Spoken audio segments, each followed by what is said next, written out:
मसीही का तमाम ये कंबोधिलाल है, कैसा ही रंगो रूप है पैसा ही माल है।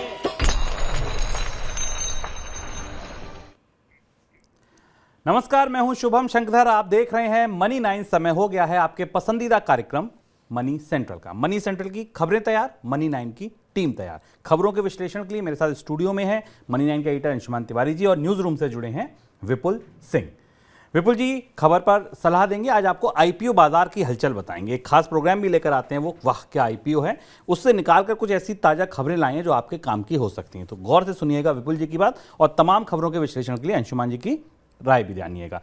कौन सी खबरें हैं जिन पर हम चर्चा करेंगे, उसके लिए देखिए आप ये ऑन द शो। शुरुआत आज हम करेंगे कल की खबर के आगे की बात से। लैपटॉप कंप्यूटर आयात पर पाबंदी से बाजार में मची खलबली। क्या खलबली मची, क्या प्रतिक्रिया आई, ये जानेंगे।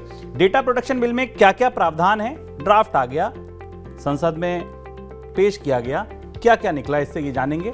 क्या मनरेगा की ओवरहॉलिंग कर पाएगी सरकार, ऐसी सलाह मिली है, सिफारिशें आई हैं, किसकी आई हैं, क्यों आई हैं, क्या ओवरहॉलिंग की बात कही गई है, ये जानेंगे। आईपीओ बाजार में कैसी हलचल, ये जानेंगे विपुल सिंह से। सऊदी ने क्यों घटाया कच्चे तेल का उत्पादन। ठीक है, उत्पादन पहले घटा था, कीमतें सुधर गई थी, $85-86 पर बनी हुई थी, फिर अब यहां दोबारा क्यों काट दिया, उत्पादन और क्यों घटा दिया गया, कितना उत्पादन घटा, क्यों घटा, ये सब कुछ जानेंगे। और दिन की सबसे बड़ी खबर होगी आज गेहूं फंस गया सरकार के गले में। ऐसा फंस गया है कि ना निगलते बन रहा है ना उगलते बन रहा है। सरकार बड़ी दुविधा में है, बड़े असमंजस में है गेहूं को लेकर। क्या कुछ करने की तैयारी है, क्यों तैयारी है, ये सब कुछ जानेंगे आज दिन की सबसे बड़ी खबर में। लेकिन शुरुआत कंप्यूटर लैपटॉप की पाबंदी वाली खबर के साथ। केंद्र सरकार की तरफ से कंप्यूटर लैपटॉप पर की गई पाबंदी को लेकर पर्सनल कंप्यूटर बेचने वाली कंपनियों को आपत्ति है, और कंपनियां इसको लेकर विदेश व्यापार महानिदेशालय से बातचीत कर सकती हैं। कंप्यूटर लैपटॉप बेचने वाली कंपनियां आयात पर लगाई गई पाबंदियों को 3 महीने तक टालने की मांग कर सकती हैं। केंद्र सरकार ने गुरुवार को लैपटॉप, कंप्यूटर और टैबलेट के फ्री इंपोर्ट पर प्रतिबंध लगा दिया था। इंपोर्ट के लिए अब लाइसेंस जरूरी होगा, ऐसा भी कहा था। सर, ये खबर फैलते ही कैसी खलबली मची, कैसी प्रतिक्रियाएं बाजार से आई?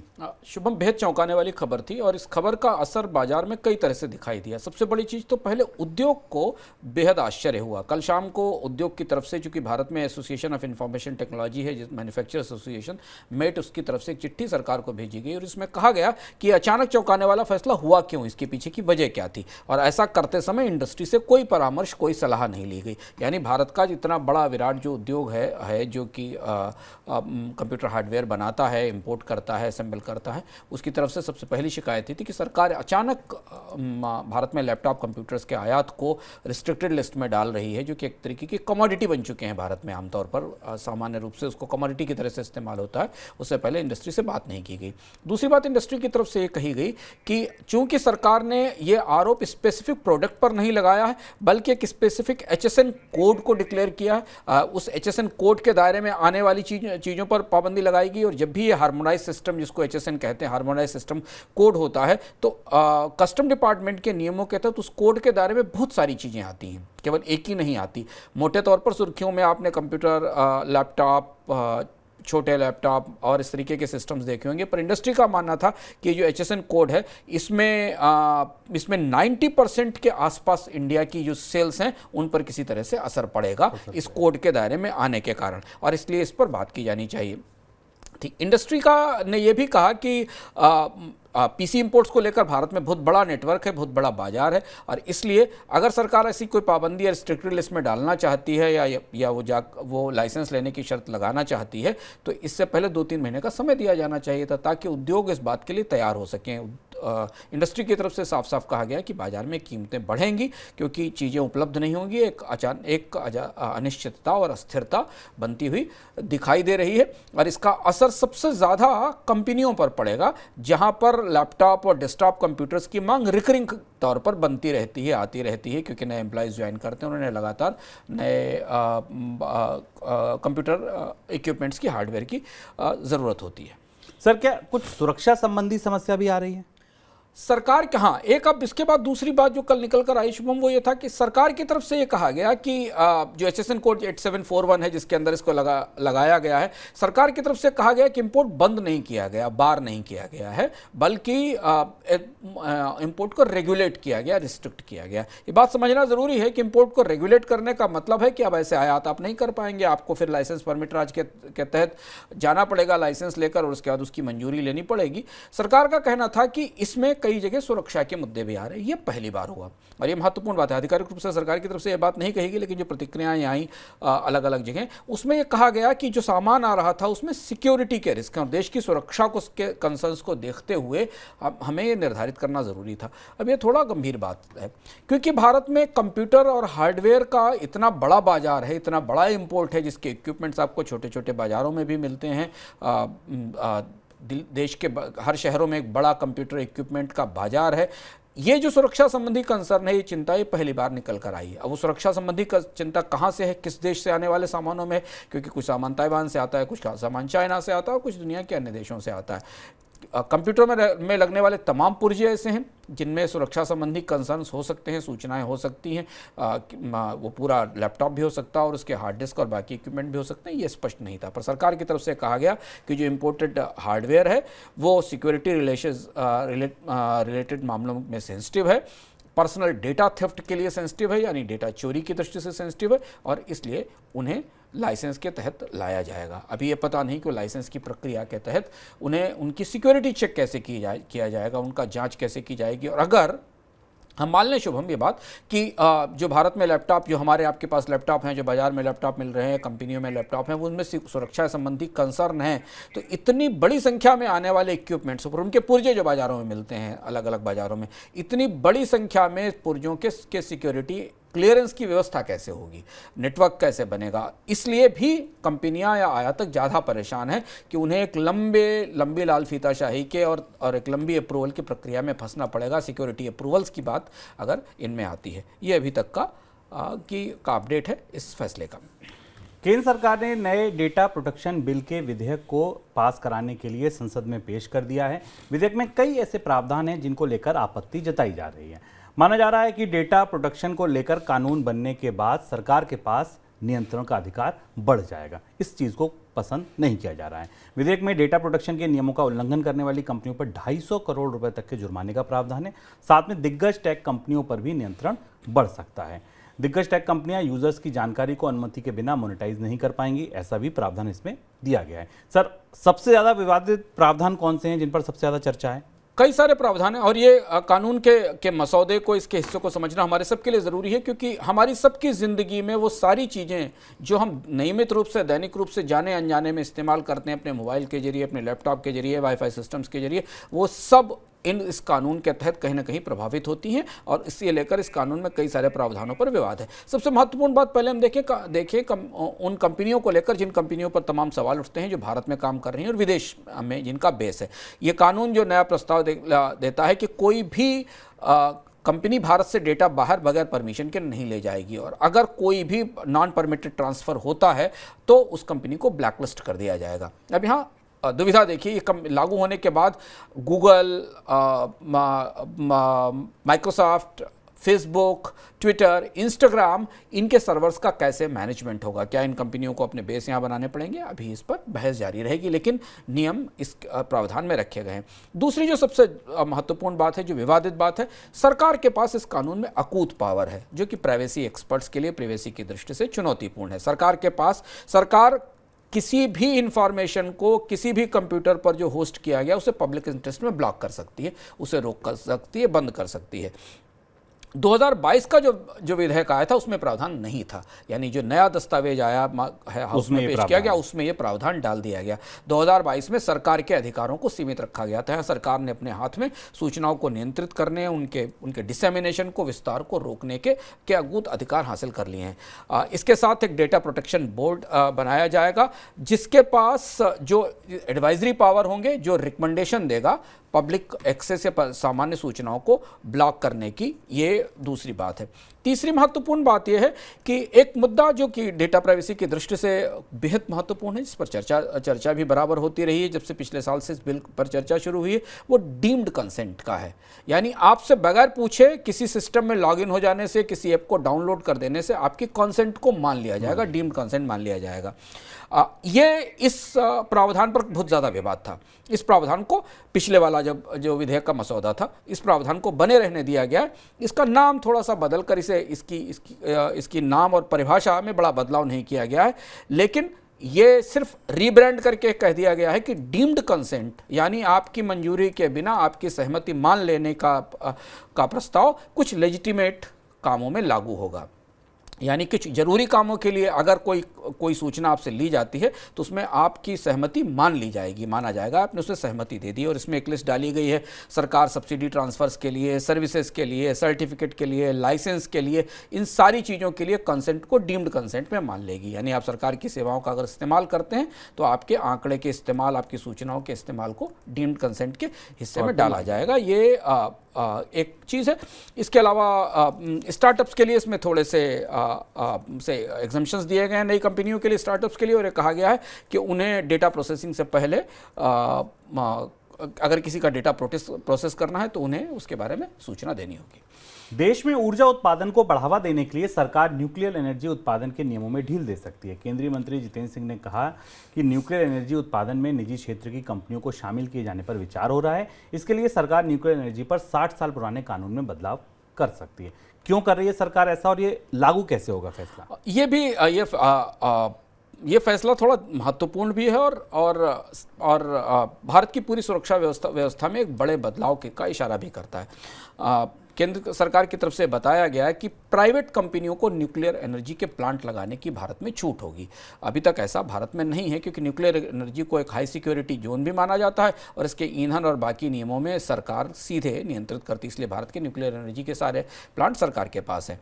लेकिन भारत में न्यूक्लियर पावर को बढ़ाने के लिए और ग्रीन फ्यूल की और ग्रीन एनर्जी की दृष्टि से सरकार इस बात पर विचार कर रही है कि न्यूक्लियर एनर्जी प्राइवेट कंपनियों को न्यूक्लियर एनर्जी के प्लांट लगाने की छूट दी जाए। हालांकि संकेत है कि वो छोटे आकार के प्लांट होंगे, छोटे रिएक्टर होंगे, और जो संकेत मिल रहे हैं उस हिसाब से कि जो फ्यूल की सप्लाई है, जो न्यूक्लियर फ्यूल की सप्लाई है, उस पर सरकार का पूरा नियंत्रण रहेगा।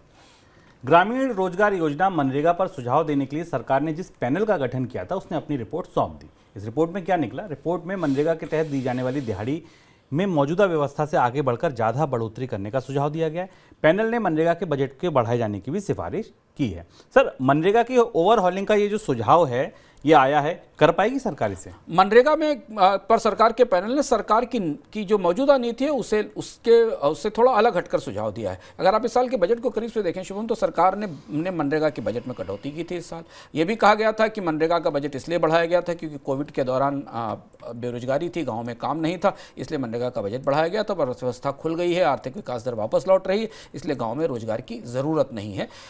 एक तरफ से संकेत ये भी थे कि सरकार मनरेगा को सीमित करना चाहती है, इसका बजट सीमित करके इस पूरी स्कीम का आकार अब छोटा करना चाहती, ताकि ज़्यादा बजट या ज़्यादा सब्सिडीज पर खर्च ना हो। लेकिन ये जो सरकार का पैनल है, इसने तो बिल्कुल सरकार का जो मौजूदा व्यवस्था उससे थोड़ा अलग हटकर सुझाव दिए हैं। एक तो इसने कहा है कि रूरल वेजेस में, ग्रामीण इलाकों में जो मनरेगा की मजदूरी उसमें ज़बरदस्त बढ़ोतरी की जाए, जो कि काफ़ी महत्वपूर्ण है, इसका काफ़ी असर बजटों पर दिखाई देगा। और दूसरा इसने कहा है कि इसका स्कोप भी बड़ा किया जाए।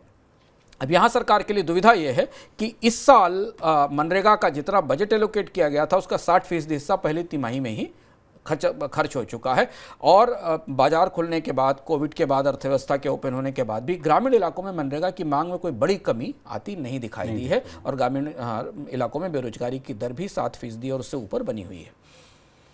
अगस्त के दौरान शेयर बाजार में कई छोटी कंपनियों के आईपीओ आ सकते हैं। करीब 8 से 10 कंपनियां अगस्त के दौरान आईपीओ के जरिए लगभग 8,000 करोड़ रुपए जुटाने जा रही हैं। अधिकतर कंपनियों के आईपीओ के लिए सेबी से मंजूरी मिल गई है। इन कंपनियों में SBFC Finance, Concord Biotech, Jupiter Lifeline Hospital, TVS Supply Chain और यात्रा ऑनलाइन जैसी कंपनियां शामिल हैं। आईपीओ के बाजार पर करीब से नज़र रखते हैं हमारे जो साथी हैं विपुल सिंह, उनके पास सीधे चलते हैं। विपुल जी, क्या कुछ चल रहा है इस समय आईपीओ बाजार में? अगर हम पिछला कुछ एक समय देखें या आगे क्या उम्मीद आपको लग रही है? अगर आईपीओ बाजार की बात करें तो कह सकते हैं कि 2021 के बाद जो है, जो हमने देखा था एक बुल रन के दौरान जो एक तेजी देखने को मिली थी, जोमेटो, पेटीएम समेत तमाम कंपनियां लिस्टेड, उसके बाद अब दोबारा जो है निवेशकों का भरोसा प्राइमरी मार्केट पे लौटता दिखाई दे रहा है। और ये हम किस लिए कह रहे हैं, क्योंकि जो सब्सक्रिप्शन के आंकड़े हाल फिलहाल के आईपीओ हैं, उनमें अगर नजर डालें, उत्कर्ष स्मॉल फाइनेंस की जो लिस्टिंग हुई थी, 111 गुना सब्सक्रिप्शन वहां पर देखने को मिला। नेटवेब 91 गुना सब्सक्राइब हुआ। सेंको गोल्ड में 77 गुना सब्सक्रिप्शन देखने को मिला।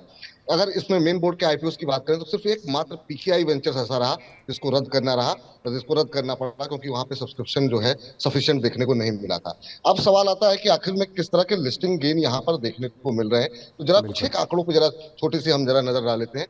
अब नेटवेब का उदाहरण ले तो 500 रुपए इशू प्राइस था। आप सोचिए 89% का प्रीमियम यहाँ पर प्रीमियम पे लिस्ट हुआ 947 रुपए पे। अभी ये 894 के आसपास है।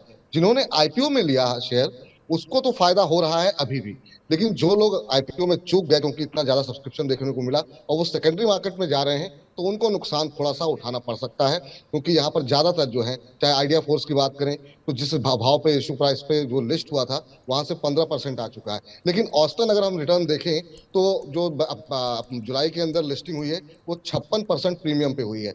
और ये औसत इसलिए कम दिखाई दे रहा है आपको थोड़ा सा, क्योंकि इसमें एचएमए एग्रो शामिल है जो कि सिर्फ 6% 7% के प्रीमियम पे लिस्ट हुआ था। इसके अलावा उत्कर्ष एसएफबी में हमने 60% के आसपास का प्रीमियम देखा, सेंको गोल्ड में 35% के आसपास का प्रीमियम देखा। तो शानदार तेजी देखने को मिल रही है, बाजार में अच्छी रिकवरी है।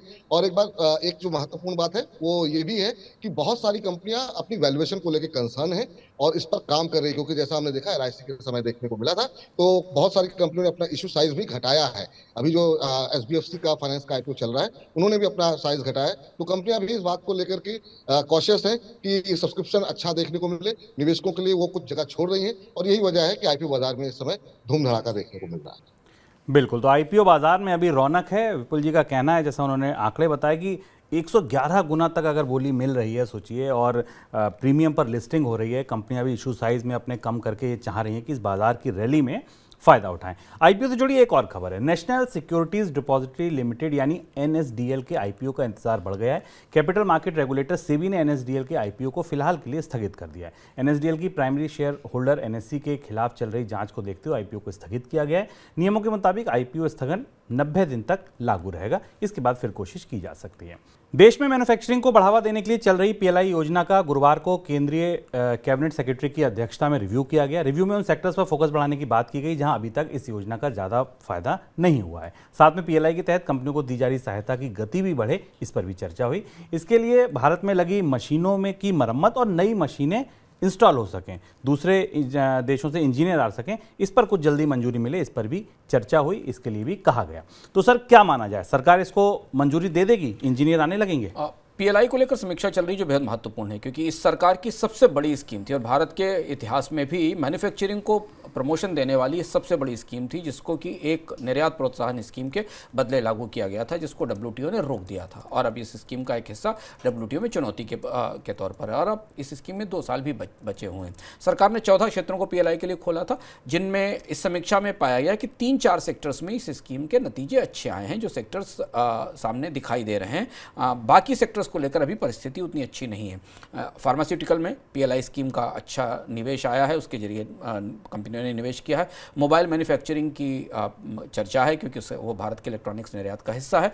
वाइट गुड्स और इलेक्ट्रॉनिक्स ये हिस्से हैं जिनमें अच्छा निवेश आया है। लेकिन इसके अलावा जो बचे हुए 11-12 सेक्टर हैं, उन सेक्टर में पीएलआई को बहुत बड़ा प्रोत्साहन नहीं मिला, पीएलआई में ज़्यादा बड़ा निवेश नहीं आया बाहर से। और जिस सप्लाई चेन बनाने की बात थी वो अभी जिस सप्लाई चेन का हिस्सा बनने की बात थी इसके जरिए, वो काम अभी कुछ पिछड़ा हुआ है। पीएलआई स्कीम में सरकार उत्पाद तैयार करने पर जो फिनिश्ड प्रोडक्ट है उस पर सब्सिडी देती है। एक तो मुद्दा ये था जिसके कारण इसका पीएलआई की स्कीम का रिव्यू किया जा रहा है।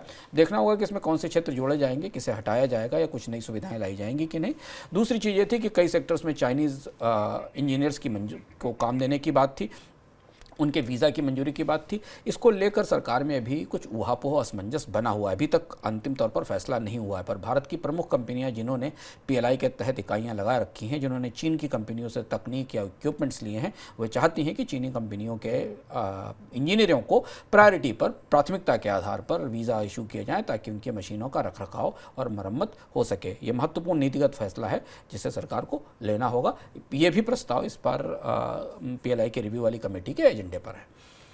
आगे बढ़ते हैं अब दिन की सबसे बड़ी खबर की तरफ।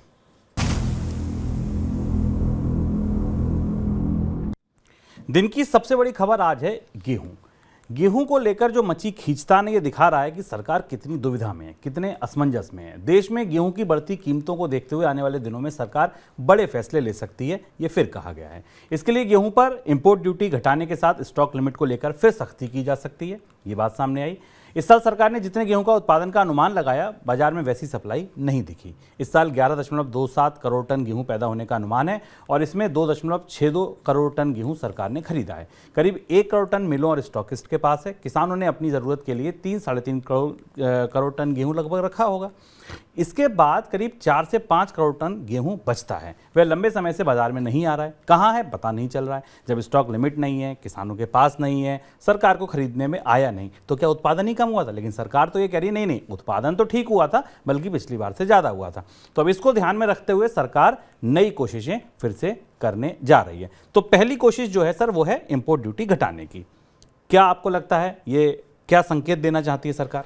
जैसा शुभम ने आपको विस्तार से बताया, गेहूं को लेकर सरकार दुविधा में फंस गई है। उत्पादन और आपूर्ति के आंकड़े में बड़ा अंतर है। उत्पादन का आंकड़ा कुछ और बता रहा है, बाजार में आपूर्ति में करीब 40 मिलियन टन गेहूं की गैप दिखती है, वो कहीं नहीं दिख रहा है। और ये माना जा रहा है कि वो प्राइवेट लोगों के पास, प्राइवेट होल्डिंग में गेहूं मौजूद है जो बाहर नहीं आया सरकार बाजार में बिकने के लिए, और उस वजह से बाजार में कीमतें ऊंची बनी हुई हैं। आटे की कीमत फिर बढ़ने लगी, गेहूँ की कीमत पिछले 1 साल से लगातार बढ़ी हुई। और इस स्थिति में सरकार को एक ऐसा फैसला करना पड़ रहा है जो भारत की अर्थव्यवस्था के लिहाज से आमतौर पर चौंकाने वाला होता है। और वो फैसला ये है कि क्या भारत को अब गेहूं का आयात करना पड़ेगा।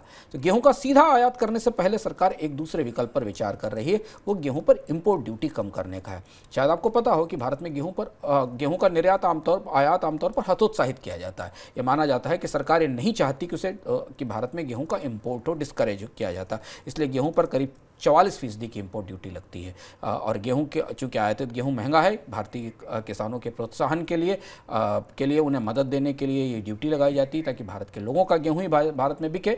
लेकिन अब नौबत ये आ गई है कि गेहूं पर इंपोर्ट ड्यूटी घटाई जाएगी। सरकार के पास शुभम 2 विकल्प हैं। एक विकल्प यह है कि सरकार सीधे गेहूं का इंपोर्ट खोले, गवर्नमेंट टू गवर्नमेंट बेसिस पर रूस या ऑस्ट्रेलिया या कनाडा जैसे किसी देश के साथ समझौता करे और ये जो करीब 4 करोड़ टन के आसपास के गेहूं की कमी है इसको पूरा कर ले मंगाकर। और दूसरा तरीका यह है कि सरकार देश में इंपोर्ट सस्ता कर दे, गेहूं का आयात सस्ता कर दे, जिससे कि व्यापारी जिनको बाजार में गेहूं नहीं मिल रहा है, जो बाजार में गेहूं की आपूर्ति नहीं हो रही, उसे वो अंतर्राष्ट्रीय बाजारों से खरीद कर ले आएँ। दोनों ही परिस्थितियों में अगर सरकार अपने लिए गेहूँ खरीदेगी तो वो सरकार के भंडारों में रहेगा और FCI के ओपन मार्केट सेल के जरिए गेहूं बाजार में छोड़ा जाएगा और आपूर्ति बढ़ाकर कीमतों को साधने की कोशिश की जाएगी। और अगर व्यापारियों को सस्ता गेहूं आयात करने की छूट मिल गई तो गेहूं बाजार में आने लगेगा। लेकिन गेहूं के आयात की संभावनाएं बढ़ने लगी हैं। ऐसा दिख रहा है कि खरीफ सीजन खत्म होते होते सरकार को किसी न किसी स्थिति में गेहूं को विदेश से मंगाने का रास्ता खोलना पड़ेगा, यानी भारत में लंबे समय बाद विदेश का गेहूं आएगा, इंपोर्ट होगा। अब इंपोर्ट से बात करते हैं सर, दूसरी बात स्टॉक लिमिट सरकार कह रही है, यहाँ क्या तैयारी है? दूसरी बात जो शुभम ने आपको बताई कि जो मिसिंग गेहूं है, जो गायब है, जो नहीं मिल रहा है, उत्पादन और आपूर्ति में जो अंतर है, उसके लिए एक नए सिरे से कोशिश और सरकार करने की कोशिश कर रही है कि शायद स्टॉक लिमिट को और सख्त किया जाएगा। जो प्राइवेट होल्डिंग में गेहूं है व्यापारियों के पास या जो थोक व्यापारियों के पास गेहूं है, उसको लेकर और सख्ती की जाएगी। बुनियादी मुद्दा वही है कि बाजार में जो मांग और आपूर्ति का अंतर है उसे पूरा करने के लिए गेहूँ प्राइवेट होल्डिंग से बाहर निकल कर आए, और अगर वो आएगा तो कीमतों में कमी की जाएगी। लेकिन फिलहाल अभी इस तरीके के सीधे दखल का कोई बड़ा फायदा नहीं हो पाया, क्योंकि गेहूं का बाजार अन्य फसलों के तुलना में, अन्य कृषि उत्पादों की तुलना में थोड़ा दूसरे तरीके का बाजार। इसमें बहुत सारा गेहूं सब्सिस्टेंस फार्मिंग से आता है, लोगों ने अपनी खपत के लिए रोक रखा होता है। पर यह बात सही है कि पिछले साल रबी के मौसम के दौरान, आप तो मनी सेंट्रल में देख रहे होंगे, हम आपको बराबर बता रहे थे कि सरकार की तमाम कोशिशों के बाद भी मंडियों में गेहूं पहुंचा नहीं था, किसानों ने गेहूं नहीं बेचा था। तारीख भी बढ़ाई गई थी, हर तरीके का गेहूं भी लेना शुरू हो गया था, लेकिन उसके बाद भी मंडियों में उतना गेहूं नहीं पहुंचा था। ये बात तो सही है। तीसरा और सबसे बड़ा सवाल सर ये कि क्या वाकई इतनी कमी है कि सरकार इतनी अफरा तफरी की, इंपोर्ट भी कर लो, स्टॉक लिमिट भी लगा दो, कैसे भी, क्या वाकई अनाज की इतनी कमी है देश में? कमी से ज़्यादा जो सेंटीमेंट है बाजार में फूड प्राइसेस का, वो महंगाई की तरफ है। अब अभी हमारे सामने खरीफ की फसल है, पर खरीफ की फसल में उत्पादन कितना होगा, पैडी की ईल्ड कितनी होगी, इसको लेकर तमाम बहसें जारी हैं, क्योंकि सरकार के पास खुद ही आंकड़ा नहीं है बुवाई का, जिन्हें बाढ़ है, सूखा है, सामान्य मानसून नहीं है जैसा पिछले सालों में होता था। तो इसलिए अगर मान लीजिए पैडी का उत्पादन या धान का उत्पादन पिछले साल के अनुमानों से या सरकार के अनुमानों से नीचे रहा और गेहूं की कमी पहले से मौजूद है, तो खाद्य उत्पादों की महंगाई और ज़्यादा भड़क सकती है। हमने कल आपको बताया कि क्रिसिल ने कहा कि सितंबर तक महंगाई 6% से ऊपर पहुंच जाएगी। ये चुनाव का भी साल है, कई महत्वपूर्ण राज्यों में चुनाव और उसके बाद बड़ा चुनाव है। दूसरी महत्वपूर्ण बात ये कि एल नीनो का असर अब शुरू होगा और माना जा रहा है कि एल नीनो का असर अगले 2 साल तक रहता है आमतौर पर इस मौसम के बदलाव का, तो रबी की फसल पर भी इसका असर कहीं ना कहीं दिखेगा। इन दोनों परिस्थितियों में खाद्य बाजार में अनाज की आपूर्ति को सुरक्षित करने के लिए सरकार को ऐसी कुछ कोशिश जरूर करनी पड़ेगी, पर जिस तरीके की अफरा तफरी दिख रही है उससे लग रहा है कि अनाज की महंगाई को रोकने के लिए सरकार को अपनी नीति में कुछ बड़े बदलाव करने पड़ सकते हैं। कच्चे तेल के बड़े निर्यातक देश सऊदी अरब ने उत्पादन में कटौती को आगे बढ़ाने का फैसला किया है। गुरुवार को सऊदी अरब की तरफ से कहा गया कि उसे यहां रोजाना उत्पादन में 10 लाख बैरल की कटौती सितंबर में भी लागू रहेगी। कटौती और बढ़ा दी गई। पहले उम्मीद थी कि भाई खत्म हो जाएगी, लेकिन नहीं, उसने कहा जारी रहेगी। सऊदी अरब के इस फैसले से विदेशी बाजार में कच्चे तेल की कीमतें एकाएक चढ़ गईं। ब्रेंट क्रूड फिर से $85 के ऊपर निकल गया। कच्चा तेल महंगा होने की वजह से पेट्रोल डीजल के जो सस्ता होने की थोड़ी बहुत उम्मीद आप लगा रहे थे, वो खत्म। सर, क्यों की कटौती आगे क्यों बढ़ाई? सऊदी अरब को अपनी अर्थव्यवस्था के लिए अंतर्राष्ट्रीय बाजार में कच्चे तेल की कीमतें $90 पर बैरल के आसपास चाहिए। अब और भी कई देश, तेल उत्पादक देश, चाहते हैं कि कच्चे तेल की कीमतें ऊपर रहें, और इसलिए सऊदी अरब ने तेल उत्पादन में कटौती के अपने फैसले को और ज़्यादा मजबूती से लागू किया है। अभी जो ताज़े आंकड़े हमारे पास मिल रहे हैं उस हिसाब से सऊदी अरब का तेल उत्पादन 9 मिलियन बैरल्स पर डे के आसपास है, और ये पिछले कई दशकों में सबसे कम, सबसे निचला स्तर है। और इससे जो पूरे बाजार को संकेत जा रहा है वो ये कि चूंकि सबसे बड़ा उत्पादक अपने उत्पादन में कटौती कर रहा है, तो बाकी उत्पादक भी अपने उत्पादन में उसी तरह से कमी करेंगे। ओपेक का एक सहमत फार्मूला है, उस फार्मूले के तहत प्रोडक्शन कट अगस्त की शुरुआत से शुरू हो गया है, और इसलिए बाजार में आपूर्ति की तरफ से कीमतों को नियंत्रित करने की और बढ़ाने की कोशिश पर अब लगभग सहमति बनती दिखाई दे रही है। सऊदी अरब उसे लीड कर रहा है, और यही वजह है कि कच्चे तेल के बाजार में अब $90, $95 के अनुमान तैरने लगे हैं। लॉन्च होने के बाद फूड डिलीवरी स्टार्टअप जोमेटो ने पहली बार मुनाफा हासिल किया। कंपनी ने चालू वित्त वर्ष की पहली तिमाही में 2 करोड़ रुपए का शुद्ध मुनाफा कमाया। पहली तिमाही में सालाना आधार पर कंपनी का राजस्व बढ़कर 2,416 करोड़ रुपए दर्ज किया गया, जबकि 1 साल पहले राजस्व 1,414 करोड़ रुपए था। राजस्व भी उछला और इस राजस्व में मुनाफा भी था जो हाथ लगा। सर, क्या बता रहे हैं जोमेटो के नतीजे? जोमेटो के नतीजे बाजार के लिए और खासतौर से स्टार्टअप इकोनॉमी के लिए उत्साहवर्धक हैं। उसकी वजह है कि एक तो फूड डिलीवरी स्टार्टअप है जिसका बाजार में लिस्टेड हुआ था। लंबे समय बाद किसी स्टार्टअप में मुनाफा वापस लौटने में मुनाफा होने की खबर आई है, और वो भी उस तरीके के स्टार्टअप में जिसके पास बड़ा निवेश था, बड़ा खर्च था, और ये मॉडल कितना सक्सेसफुल होगा ये दिखाने वाली बात है। हालांकि मुनाफा बहुत कम है, अगले 2-3 तिमाहियों में स्पष्ट होगा कि मुनाफे की ट्रेजेक्ट्री कैसी है, लेकिन स्टार्टअप्स में धीमे धीमे परिस्थितियां सुधरना शुरू हुई हैं। और दूसरा ये कि फूड डिलीवरी के बाजार में भी अब शुभम ऐसा दिख रहा है कि एक किस्म की डुओपोली जैसी स्थिति बनती दिखाई दे रही है। 2 बड़ी कंपनियां हैं, वो कंपनियां ही आपस में बाजार को उन्होंने बांट रखा है, और ये मुनाफा इस दृष्टि से और भी महत्वपूर्ण है कि इसी दौरान सरकार ने ONDC लॉन्च किया था, और ये माना गया था कि ONDC और जोमेटो और स्विगी के लिए चुनौती होगा, लेकिन उसके बाद भी लोगों ने शायद जोमेटो पर ज़्यादा भरोसा किया। आगे बढ़ते हैं मनी सेंट्रल झटपट की तरफ।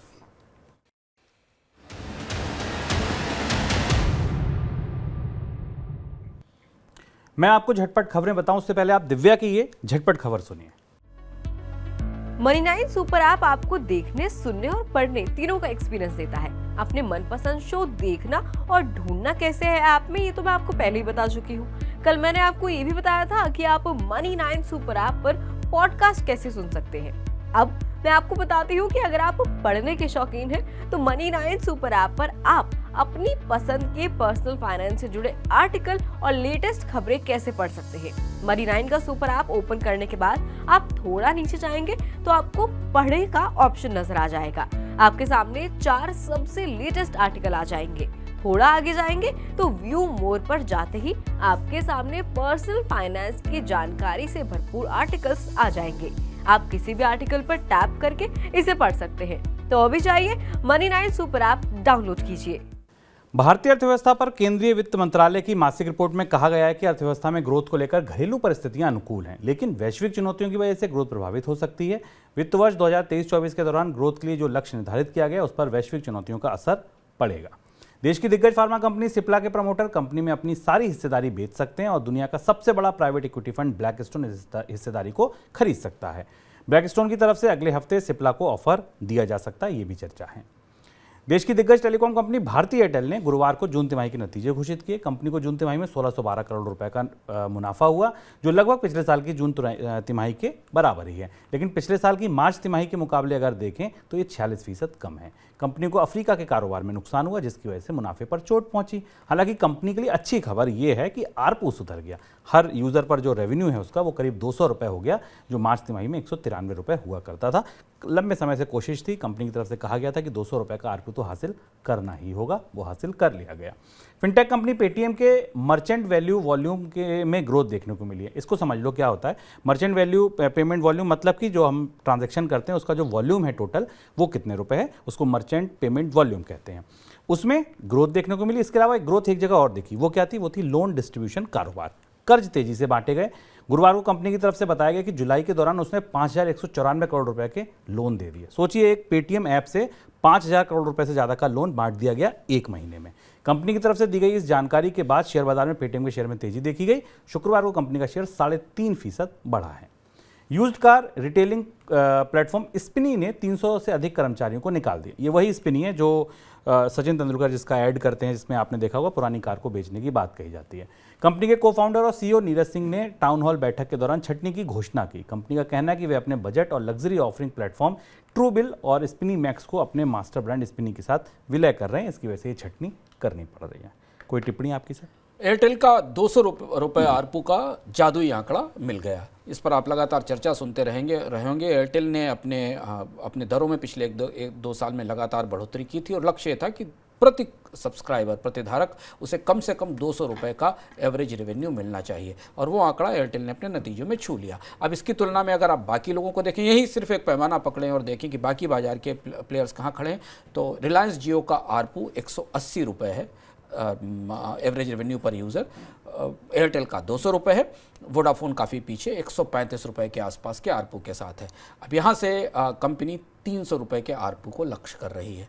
यानी आप उम्मीद कर सकते हैं कि आने वाले समय में या तो कंपनी अपने खर्चों में कटौती करेगी या फिर दरों में बढ़ोतरी करेगी, क्योंकि कंपनी के चेयरमैन सुनील मित्तल के बयान को आज लोगों ने फिर से कोट किया और एक कहा है कि उन्होंने कहा है कि मैं वर्षों से कहता रहा हूं कि भारत में टेलीकॉम कंपनियों को कम से कम 300 रुपये का एवरेज रेवेन्यू पर यूज़र उनके पास होना ही चाहिए। लेकिन 200 रुपये का यह आंकड़ा बाजार के लिए, भारत की टेलीकॉम कंपनी अपने हर सब्सक्राइबर से 200 रुपये का रेवेन्यू ले रही है।